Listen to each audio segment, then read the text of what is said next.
முத்துராஜா.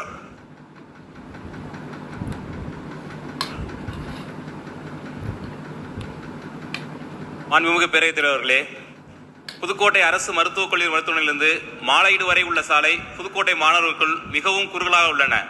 காலை மற்றும் மாலை நேரங்களில் பள்ளி கல்லூரி வாகனங்கள் அதிகமாக செல்வதால் போக்குவரத்து நெரிசல் அதிகமாக ஏற்படுகிறது. இதனால் நோயாளிகள் ஏற்றிச் செல்லும் ஆம்புலன்ஸ் மருத்துவமனைக்கு செல்ல காலதாமதம் ஏற்படுகிறது. இதனால் நோயாளிகள் மற்றும் பொதுமக்கள் மிகவும் சிரமப்படுகின்றனர். இது பொதுமக்களின் நீண்ட நாள் கோரிக்கையாக இருந்து வருகிறது. ஆகவே புதுக்கோட்டை நகருக்குள் தஞ்சாவூர் மானாமதுரை மாநில சாலையை அகலப்படுத்தி 4 வழிச்சாலையாக தரம் உயர்த்தி உங்கள் தொகுதியில் முதலமைச்சர் திட்டத்தின் கீழ் மக்களின் நீண்ட நாள் கோரிக்கையை விரைந்து செயல்படுத்தி தர மாண்பு அமைச்சர்களை மாண்பு பேரவைத் தலைவராக கேட்டுக்கொள்கின்றேன். மாண்புமிகு அமைச்சர்கள்.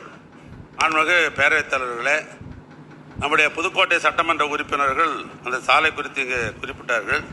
அது போக்குவரத்தை பொறுத்தவரை அது கல்லூரிக்கு போகிற வழி என்கிற காரணத்தினால் இந்த ஆண்டே அதனுடைய அகலத்தை எந்த அளவுக்கு எடுத்துக்கொள்ளலாம் என்பதை துறை சார்ந்த கோட்டப்பொழியாளருக்கு நான் செய்திகளை அனுப்பதற்கு வேண்டிய திட்ட மதிப்பீடு தயார் செய்ய சொல்கிறேன். ஆனால் அது 4 வழிச்சாலையாக அமைக்க வேண்டும் என்று சொல்கிறார்கள். 4 வழிச்சாலைக்கு பொதுவாக இந்த ஆட்சி வந்த என்பதுதான் முதலமைச்சர் சாலை மேம்பாட்டு திட்டம் என்கிற திட்டத்தை அறிமுகப்படுத்தி 4 வழிச்சாலை எடுத்துக்கொண்டிருக்கிறோம். அதில் போக்குவரத்தினுடைய செறிவு பிசியூ என்ன இருக்குதோ அதை வச்சு தான் 4 வழிச்சாலை போட முடியும். ஏன்னா போக்குவரத்து அதிகமாக இடங்கள் 4 வழிச்சாலை போட்டோம்னு சொன்னால் நாளைக்கு ஆடிட் அப்ஜெக்ஷன்லாம் வந்துடும்.